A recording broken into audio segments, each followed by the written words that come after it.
Penanganan kasus dugaan tindak pidana pencucian uang yang menjerat mantan Jampitsus Febri Adriansyah menuai polemik. Pasalnya, dari 4 sprindik yang telah diterbitkan, hingga kini baru 1 sprindik yang dilanjutkan ke pemeriksaan. Kuasa hukum mantan Jampitsus Febri Adriansyah bilang, hingga saat ini kliennya diperiksa dalam kasus TPPU. Namun, ada 2 sprindik yang masih abu-abu.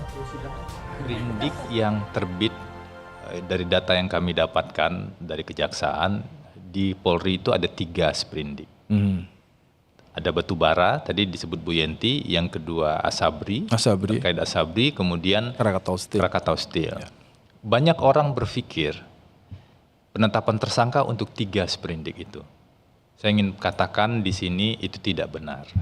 Yang benar adalah penetapan tersangka hanya 1, yaitu salah satu sprindik terkait dengan Asabri. Hanya Asabri? Itu di Polri ya. Oh, dari Kortas? Polri, di Kortas. Nah, kita geser nih. Ini perkara kan sudah di Kejaksaan Agung. Ya. Kita nggak mundur lagi ke diserahkan. Sudah diserahkan, dilimpahkan, apapun terminologinya. Ya. Sekarang ditangani Kejaksaan Agung. Kejaksaan Agung kemudian menerbitkan 3 sprindik, surat perintah penyidikan umum. 1, saya nggak tahu, karena nggak diperlihatkan terkait apa persisnya. Salah satunya adalah indikasi TPPU. Jadi 2-nya ini masih agak gelap nih. Apakah ini yang Anda sebut ke media sebelumnya tidak jelas itu abu. Itulah. Jadi ada zona abu-abu yang tidak cukup clear dalam proses penegakan hukum ini. Ketua KPK 2015-2019, Saud Situmorang mengatakan, kasus yang menyeret ex-Jampitsus Febri Adriansyah ini belum ada kemajuan yang signifikan. Saud bilang ada lebih dari 50 orang yang terlibat dalam kasus ini. Saud berharap Febri menjalankan perannya secara maksimal dalam proses hukum yang menjerat mantan Jampitsus tersebut. Kasus ini baru 2 cm per hari ini. Kenapa 2 cm? Setelah ditahan? Ya masih 2 cm kedalamannya. Kalau dari Anda mau bilang bahwa belum ada kemajuan signifikan? Iya, karena dugaan saya itu dalamannya bisa sampai 100 meter lebar dan dalamannya. Nah, mudah-mudahan Febri di sana ya. Febri ditahan, Febri datang ini ya bisa membuat itu menjadi lebih terang gitu. Dalam pikiran saya, dia kan penegak hukum juga gitu. Yeah. Ngapain juga ngebela orang yang memang udah jelas salah lah gitu ya kan. Cuman maksud saya kalau kita nggak ngapain memang tugas dia begitu gitu. Jadi maksud saya apakah nanti kedalaman bisa digali terus kemudian KPK bisa meyakinkan sehingga ketemu angka ratusan meter. Ya kita kan belum cerita banyak orang-orang di sekitarnya. Hitungan saya lebih 50 orang tuh. Sementara pakar hukum tindak pidana pencucian uang Yenti Garnasi menyebut bahwa kasus yang menjerat mantan Jampitsus Febri Adriansyah seharusnya diambil alih oleh KPK. Yenti juga menyebut bahwa Febri mendapatkan perlakuan khusus. Itu diambil alih oleh KPK. Jadi KPK juga jangan menunggu diserahkan. Harusnya KPK itu mengambil alih karena ada ide suatu negara yang mempunyai penyidik tindak pidana korupsinya 3 itu hanya Indonesia. Dan itu ada badan semacam KPK itu. Itu idealnya Bu, tapi sekarang kan yang kita hadapi adalah ditangani oleh Kejaksaan Agung. Oh iya, tapi seharusnya itu kan ada ketentuan yang hanya dimiliki oleh KPK. Pasal 10 itu adalah bahwa dalam hal tertentu KPK yang sedang menangani kasus bisa menyerahkan atau KPK mengambil alih kasus yang sering ditangani oleh 2 temannya yang tadi. Maka ketika ditanyakan kepada saya, Kejaksaan kemudian menyatakan bahwa ini sudah ada sangkaan tindak pidana korupsi dan tindak pidana TPPU karena dari tas tipikor pun sudah ada itu. Sudah ada.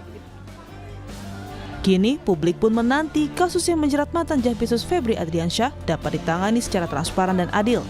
Pasalnya, dari 3 kasus dugaan korupsi, baru 1 kasus yang telah diproses, yakni dugaan TPPU. Tim Liputan Kompas TV. Kasus mantan Jampitsus Febri Adriansyah sudah terbit 4 sprindik. Namun hingga kini Febri baru ditetapkan sebagai tersangka dugaan tindak pidana pencucian uang atau TPPU. Apa yang sebenarnya membuat kasus ini terkesan mandek? Dan akankah kasus ini bisa diadili secara transparan dan juga adil? Kita bahas bersama dengan Wakil Ketua KPK 2007-2011 Muhammad Jasin dan juga Komisioner Kejaksaan Nur Rohman. Selamat pagi, Assalamualaikum Bapak-Bapak. Selamat pagi, Selamat pagi. waalaikumsalam. Waalaikumsalam warahmatullahi wabarakatuh. Ya, saya ingin ke Pak Yasin dulu. Pak Yasin, kalau tadi sebelumnya di paket berita sebelumnya, Pak Saud Situmorang sudah mengatakan ini perkaranya masih 2 cm karena 2 tersangka yang baru. Padahal menurut Saud Situmorang mengatakan ini kalau diduga ada 50 orang yang terlibat dalam kasus ini. Dari perspektif Anda sebagai pimpinan KPK dan pernah menangani kasus-kasus kakap semacam ini, apakah Anda setuju bahwa kasus ini memang nampaknya lambat? Ya, beberapa waktu yang lalu saya juga menyampaikan tuh melalui Kompas TV juga itu bahwa kasus ini adalah kasus yang janggal dan membingungkan. Hanya statement saya katakan bahwa di proses of law atau proses penanganan kasus ini adalah tidak tunduk pada aturan yang baru KUHAP. Itu yang saya nyatakan seperti itu. Nah, kalau dilihat dari kemajuan proses penanganan, betul yang dikatakan oleh Pak Saud dan beberapa orang itu ya memang ini di samping ruwet, membingungkan dan justru tidak mendapatkan kepercayaan dari publik. Jadi yang seharusnya itu yang dilimpahkan ke kejaksaan itu adalah apabila sudah pemeriksaannya itu lengkap itu adalah P21. Ya kan? Tapi ini kan sudah terlanjur. Kemudian turun naik proses dari penanganannya yaitu perubahan status hukum. Yang naik turun itu artinya ya setelah tersangka kemudian dijadikan saksi, keluar sprindik yang sekarang sprindiknya hanya 1 saja nih. Di Padahal TPPU. dari pelimpahan itu ya TPPU saja. Padahal pelimpahan yang tidak benar itu, pelimpahan maksudnya proses pelimpahannya itu sebenarnya tidak sesuai dengan aturan hukum yang berlaku sekarang. Kalau pelimpahan itu ya harus ke KPK memang. Kalau itu penanganan terus kemudian diteruskan oleh kejaksaan ya baru kali ini penyidikan diteruskan dari kepolisian oleh kejaksaan. Itu kejanggalannya di situ. Jadi menurut Anda sehingga- seharusnya memang ini ditangani oleh KPK? Iya seharusnya, tapi ini kan sudah terlanjur. KPK-nya melakukan mekanisme pengawasan. Sebagaimana yang diatur di dalam pasal 6 Undang-Undang 19 tahun 2019. Nah, pengawasan, koordinasi, supervisi itu tidak punya kewenangan apa-apa kecuali lanjutnya di 10A. Yaitu pengambil alihan kasus itu. Diambil paksa, jangan sungkan-sungkan, jangan ya diambil paksa saja karena sudah memenuhi kriteria bahwa penanganan kasus korupsi yang di dalamnya ada unsur korupsi. Jadi ya kasus ini penanganan di pemeriksaan untuk kasus korupsinya di kepolisian, terus kemudian dicegati atau dicegat itu artinya proses itu nantinya kan penuntutannya pasti melalui Kejaksaan Agung. Nah, ada deal di situ. Jadi ijon dulu gitu loh, masuklah uang kepada mantan Janpitsus ini. Menurut pemikiran saya seperti itu dugaannya. Jadi dicegati di situ, nanti akhirnya kasus ini juga menjadi ringan, artinya dari unsur pemidananya juga ringan atau bahkan bebas. Itu karena ya ujung-ujungnya tidak dinyatakan terbukti melakukan suatu korupsi. Oke. Nah, sekarang yang paling penting itu adalah bonggol perkaranya, ya predicate crime-nya itu ditentukan dulu. Ini korupsi apa TPPU? Kalau yang dari TPPU itu pasti kan ada kepolisian kejahatan korupsi. awalnya kan ya Pak? Ya, kejahatan awalnya, predicate crime-nya, kejahatan awalnya itu adalah ya korupsi yang tadi disinggung, itu kan ya penanganan kasus batubara, kemudian Asabri, dan juga Krakatau Steel, kan itu kan korupsi itu. Nah, terus kemudian, sekarang kalau yang diproses pada penyidikannya, petersangkaan pertama di kepolisian, tersangkanya yang pertama di kepolisian itu kan korupsi, gitu loh. Nah, ini sampai sekarang ini tidak jelas. Bisa saja memang kasusnya itu menjadi 2. Delik pidananya adalah kasus korupsi dan kasus TPPU. Jangan hanya TPPU saja, korupsinya enggak. Lah ini membingungkan masyarakat. Proses hukumnya enggak. Ada 4 sprindik tetapi tersangkanya ada di TPPU, begitulah. Itulah yang kemudian menjadi pertanyaan dari Pak Yasin dan juga dari masyarakat juga. Nah, bagaimana Komjak menjawab pertanyaan ini begitu? Ada 4 sprindik tetapi tersangkanya ada di TPPU. Bagaimana bisa ini terlompati ketika belum ada tersangka dari kejahatan awalnya, korupsinya? Bagaimana Komjak menjawab ini? Ya, itu sebenarnya bagian dari strategi penyidikan di Kejaksaan Agung. Kenapa? Karena dari awal juga kita tahu bahwa proses penyidikan di awal itu di kepolisian banyak pro dan kontra. Kemudian ada 3 sprindik di Kejaksaan Agung, kemudian ditambah dengan TPPU. Debatable-nya adalah kaitannya predikat crime-nya. Di sini sudah disebutkan bahwa kemungkinan predikat crime-nya adalah penyalahgunaan kewenangan dalam kewenangan dan jabatan selama yang bersangkutan mengabdi di Kejaksaan Agung. Sehingga ini strategi makan bubur panas, bukan potong tumpeng.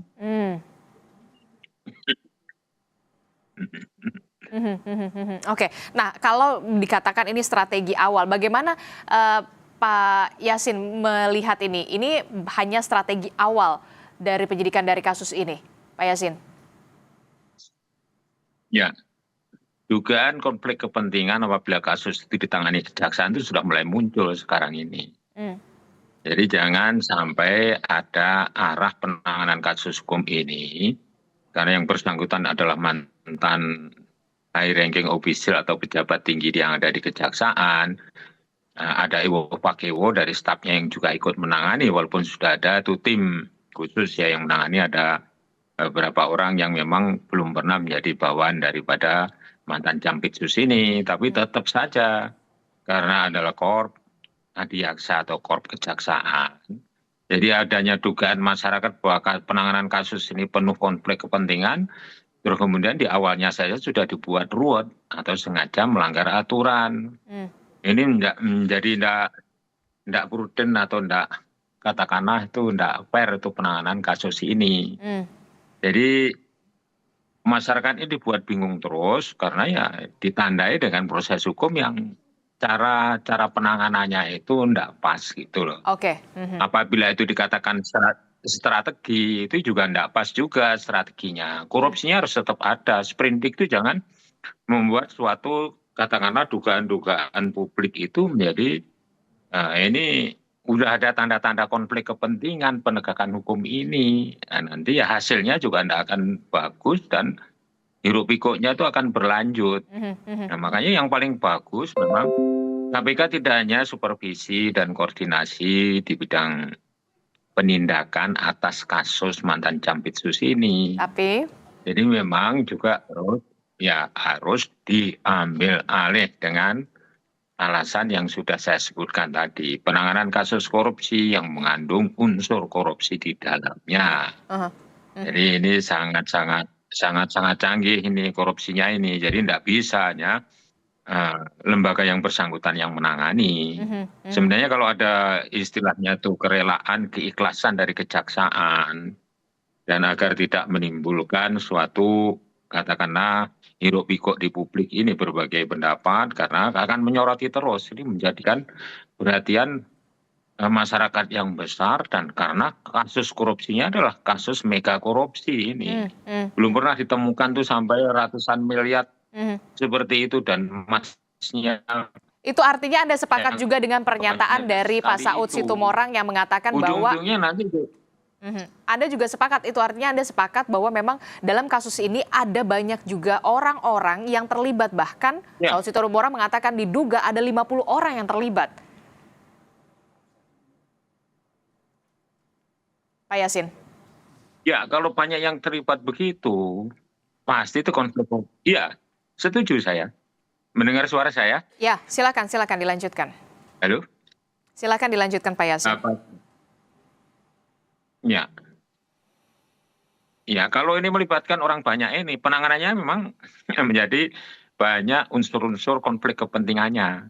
Jadi konflik kepentingannya itu apa? Antara lain ya, independensi penanganan kasus ini oleh Kejagung ini menjadi diragukan itu. Apalagi yang 50 orang atau yang banyak orang itu yang terkait itu adalah memegang suatu kekuasaan di dalam pemerintahan ini. Itu akan menjadikan sumir ini penanganan kasus ini. Maka ya seandainya tetap ditangani oleh kejaksaan, tidak diambil oleh KPK, ya harus masyarakat itu, akademisi, masyarakat penggiat anti korupsi harus fokus untuk mencermati proses hukum ini. Dan harus ini seperti media Kompas TV ini harus tetap menjadi corong untuk menyuarakan yaitu agar kasus ini ditangani sehingga memenuhi rasa keadilan masyarakatnya. Ini duitnya kan duit banyak. Asumsinya ya duit masyarakat itu. Kalau penanganannya seperti ini, jadi ini kan extraordinary crime ini. Jadi yang menangani itu ya harus memang fokus ya. Jadi kasus besar ini bukan kasus kecil. Jadi penanganannya harus serius. Ya, jangan mengabaikan pendapat-pendapat publik. Ini harus menjadikan suatu perhatian bagi lembaga hukum yang menangani kasus ini. Oke, ini kasus besar dan harus ditangani secara khusus begitu ya, karena ini bukan main-main, bukan kaleng-kaleng. Nah, saya ingin ke Pak Nur Rohman. Pak Nur Rohman, tadi Anda mengatakan bahwa ini bagian dari strategi. Ini bagian dari strategi awal, bahkan ada pengandaian. Anda mengibaratkan ini ibaratnya bukan makan bubur panas, tapi metodenya potong tumpeng. Bagaimana Anda bisa menjelaskan ini kepada publik?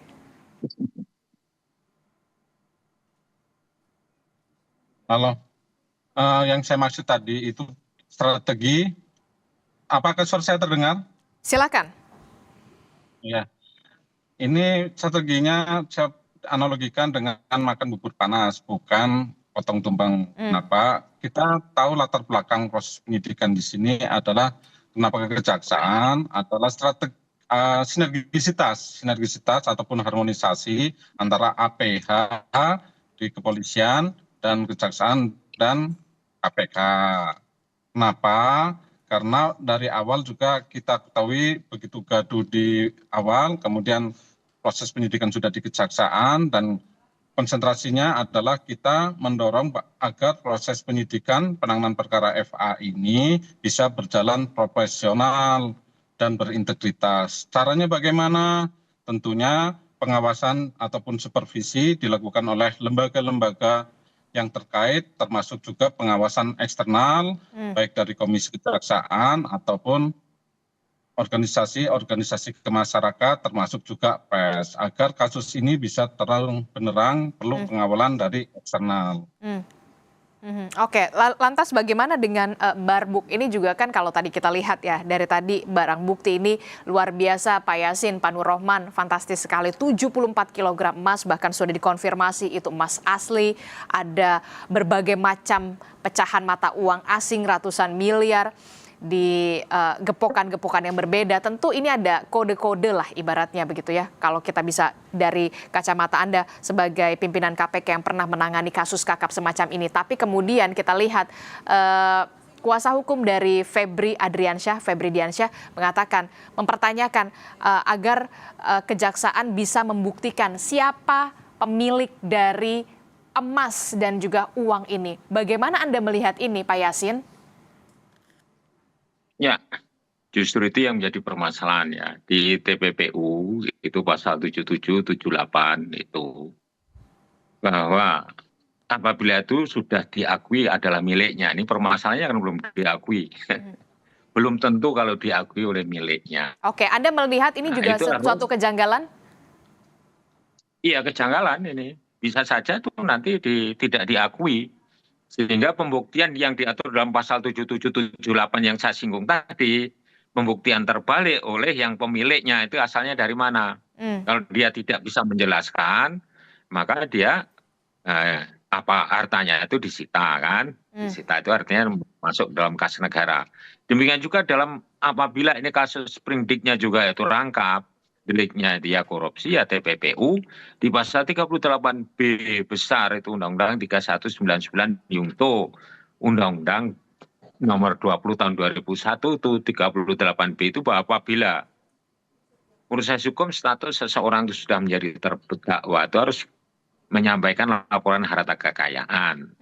apabila tidak bisa membuktikan harta kekayaan itu asalnya dari mana, yaitu disita negara dan juga diberikan sanksi hukum. Hukum tidak hanya untuk disita terus dan orangnya dibebaskan, dia proses hukum. Jadi kita mengharapkan bahwa ini ada double derek yang harus disematkan kepada mantan Jampitsus ini. Oke, jadi artinya harus ditersangkakan. Jadi menurut harus Anda, pidana perlu korupsi pembuktian dan pembuktian terbalik, kalaupun memang Febri Adriansyah mengatakan penyidik buktikan saja soal barang bukti ini. Ya, harus dari penyidiknya harus meyakinkan kepada publik khususnya setelah melakukan pemeriksaan bahwa ini adalah miliknya. Ya, cara-cara untuk bisa yaitu mendapatkan pengakuan bahwa itu miliknya itu adalah cara-cara khusus yang dimiliki oleh penyidik.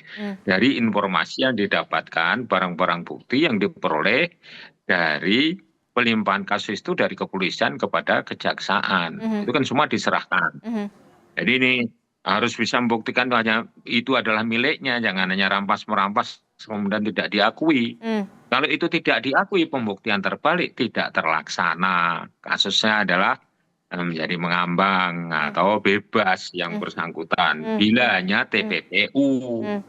Kalau itu kasusnya juga kasus korupsi menyambung ke proses berikutnya di lembaga lain, yakni dari kepolisian ke kejaksaan, itu masih ada juga mekanisme pembuktian terbalik, yaitu pasal 38B Undang-Undang Tindak Pidana Korupsi. Itu harus membuktikan. Kalau tidak mampu membuktikan asal-usul, di samping dijerat pidana juga disita harta kekayaan yang tidak bisa dibuktikan oleh yang bersangkutan, maka disita untuk negara.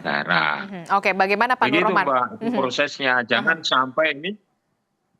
sampai ini prosesnya membingungkan publik ini, gitu loh, dan meragukan. Karena konflik kepentingannya tuh tinggi di sini. Oke, gitu, Mbak.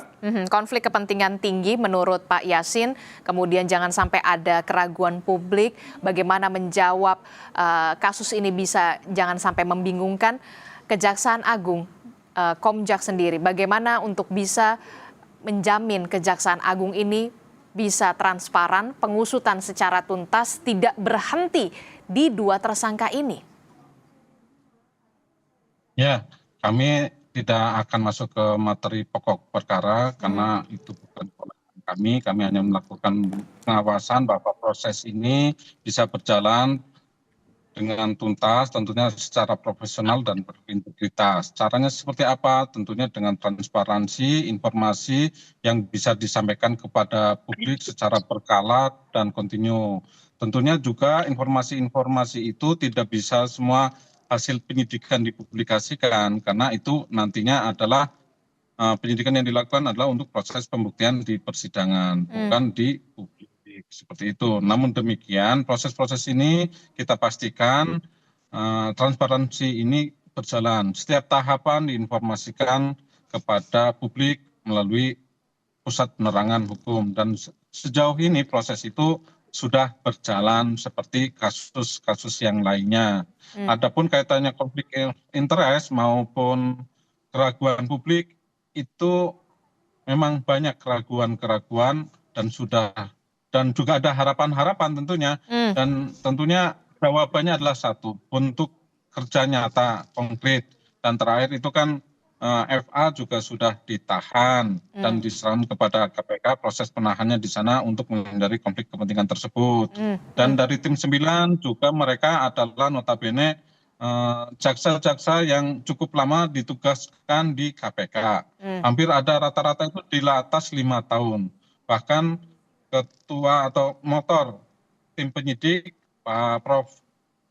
Rudi Margono juga notabene adalah mereka yang membesarkan KPK sebelumnya. Sehingga sinergisitas, kembali lagi latar belakangnya adalah sinergisitas atau harmonisasi APH ini patut kita dorong agar perkaranya bisa tuntas dan suasananya tetap jernih, gitu Pak.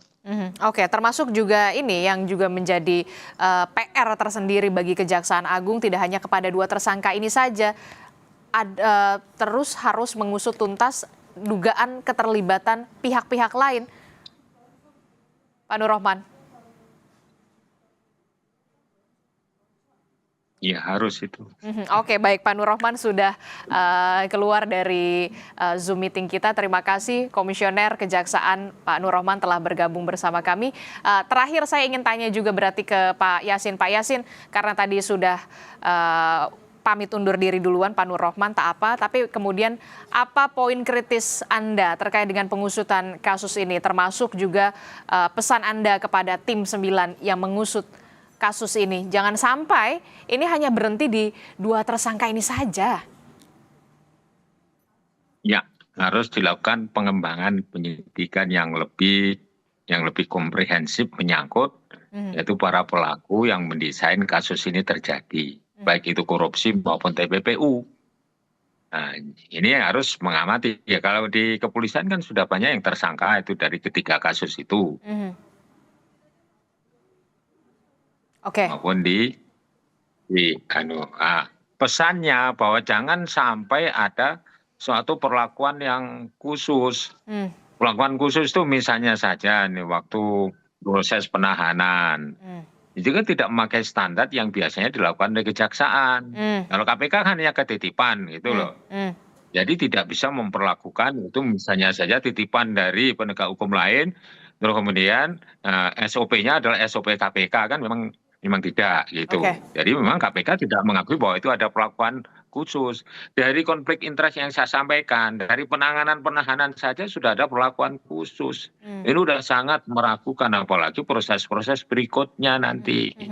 Jadi yang menyangkut mengenai pemberkasan dakwaan pada waktu dinaikkan kepada proses persidangan. Nanti banyak kejanggalan-kejanggalan lagi yang akan muncul. Dugaan saya begitu. Nah, ini dari awal saja sudah terduga seperti ini. Penanganan kasusnya yaitu sprindiknya juga sudah membingungkan. Penahanan sudah mendapatkan suatu perlakuan khusus atau special treatment. Ini tidak boleh terjadi seharusnya. Special treatmentnya itu di penanganannya ya? Special treatmentnya itu seharusnya di penanganan kasusnya. Baik, kita akan tunggu, publik juga masih dengan yang lain. Oke, publik masih menunggu. Ya, betul. Publik menunggu dan terus mengawasi bagaimana kelanjutan kasus ini. Tentu ini menjadi PR besar dari Kejaksaan Agung untuk bisa menjawab pengusutan kasus ini bisa secara terang benderang dan juga transparan. Terima kasih Wakil Ketua KPK 2007-2011 Bapak Muhammad Yasin dan juga Komisioner Kejaksaan Bapak Nur Rohman yang sudah undur diri. Terima kasih Bapak-bapak. Assalamualaikum, selamat pagi, sehat selalu.